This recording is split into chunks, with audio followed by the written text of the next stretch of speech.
من الشیطان الرجیم بسم اللہ الرحمن الرحیم ثم اتموا الصیام الی اللیل ولا تباشروہن وانتم عاکفون فی المساجد صدق اللہ العظیم۔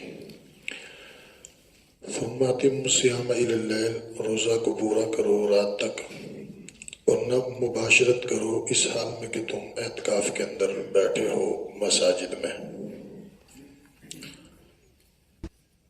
پچھلی آیت کے اندر یہ بات عرض کی تھی کہ ابتدائی اسلام کے اندر 24 گھنٹے کا روزہ تھا،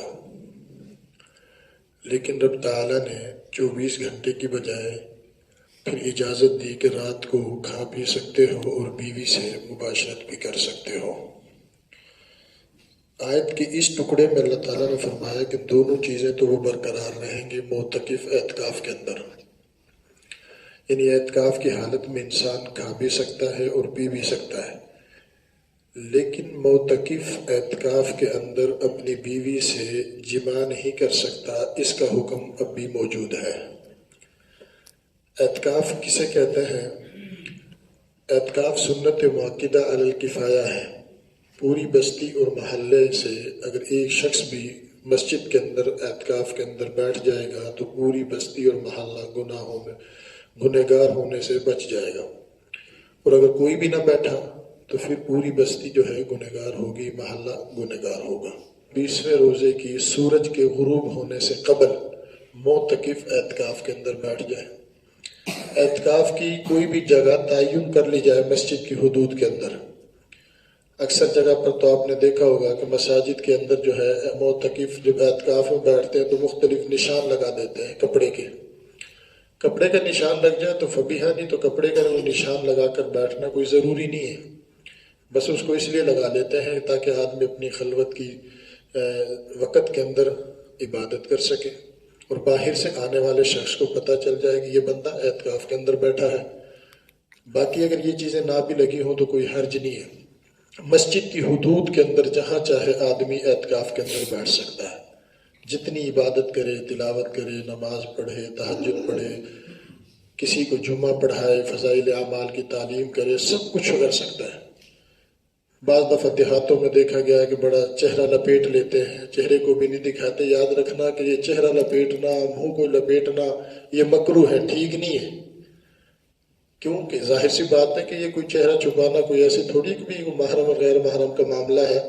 آدمی اعتکاف کے اندر بیٹھا ہے، مسجد کی حدود کے اندر سب کچھ کر سکتا ہے، حتیٰ کہ یہاں تک بھی فقہاء کرام نے لکھا ہے اگر ایک آدمی کا کھانے پہنچانے والا کوئی شخص نہیں ہے تو وہ اپنے گھر سے کھانا لا بھی سکتا ہے اور برتنوں کو دینے کے لیے بھی جا سکتا ہے۔ اسی طرح کسی مسجد کے اندر جمعہ نہیں ہو رہا اور ساتھ والی مسجد میں جمعہ ہو رہا ہے تو عین جمعے کے وقت دوسری مسجد میں جا بھی سکتا ہے اور آ بھی سکتا ہے۔ اسی طرح جو ہے وضو کے لیے مسجد سے باہر جا بھی سکتا ہے، آ بھی سکتا ہے، قضاء حاجت کے لیے جا بھی سکتا ہے، آ بھی سکتا ہے۔ ہاں اتنا ضرور ہے کہ بلا ضرورت جو ہے نا مسجد سے باہر نہ نکلے۔ اگر بلا ضرورت مسجد سے باہر نکل گیا تو پھر معتکف کا اعتکاف ٹوٹ جاتا ہے، اس لیے کہ وہ حدود سے باہر نکل چکا ہے۔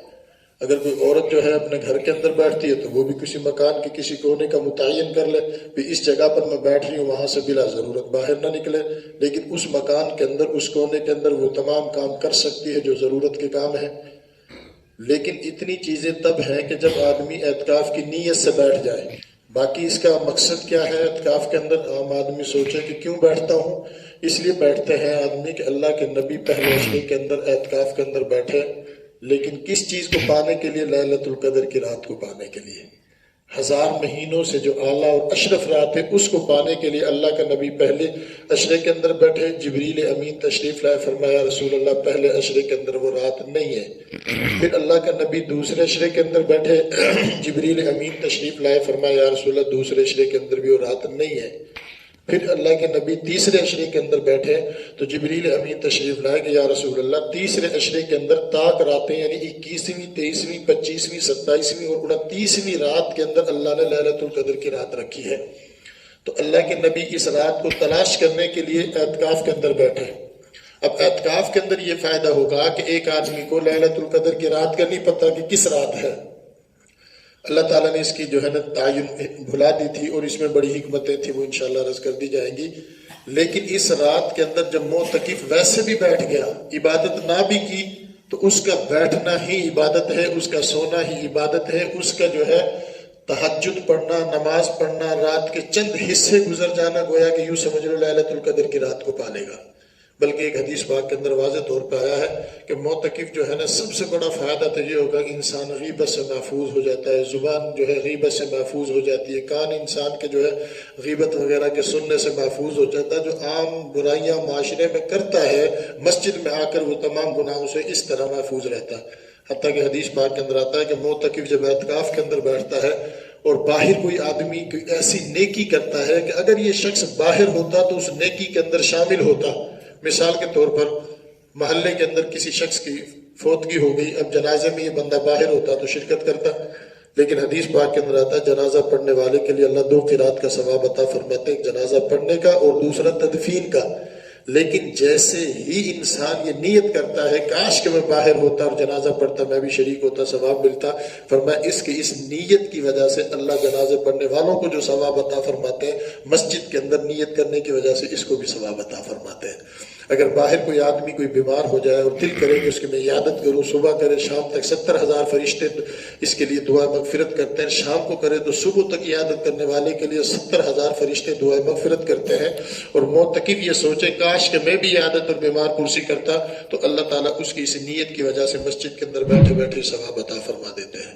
بلکہ حدیث پاک کے اندر ایک اور الفاظ آتے ہیں، المعتکف یعتکف الذنوب، اللہ معتکف کے گناہوں کو ایسے دھو دیتے ہیں جیسا کہ آج ہی اپنی ماں کے پیٹ سے باہر آیا ہوں۔ صحابہ کرام نے پوچھا یا رسول اللہ اعتکاف میں بیٹھنے والے کو کیا ثواب ملے گا؟ فرمایا کہ وہ آدمی جو معتکف اعتکاف کے اندر بیٹھے گا، اللہ تعالیٰ اس کو جہنم سے 3 خندق جو ہے دور فرما دیں گے۔ پھر آپ صلی اللہ علیہ وسلم نے فرمایا ایک خندق کا جو فاصلہ ہے وہ اتنا ہے کہ زمین سے لے کر آسمان تک ایک خندق کا، اور ایک دن کے اندر اعتکاف کے اندر بیٹھے گا تو 3 خندق دور ہو جائے گا۔ اور آدمی جب 10 دن اعتکاف کے اندر بیٹھتا ہے تو 10 دن کو آپ 3 سے ضرب لگائیں تو کتنی جہنم سے انسان دور ہو جاتا ہے۔ ایک خندق کا فاصلہ زمین و آسمان کا ہے۔ اللہ رب العالمین کی ذات جو کہا سنا عمل کرنے کی توفیق نصیب فرمائے، اعتکاف جیسی عظیم نعمت سے اللہ تعالی ہم سب کو مالا مال نصیب فرمائے۔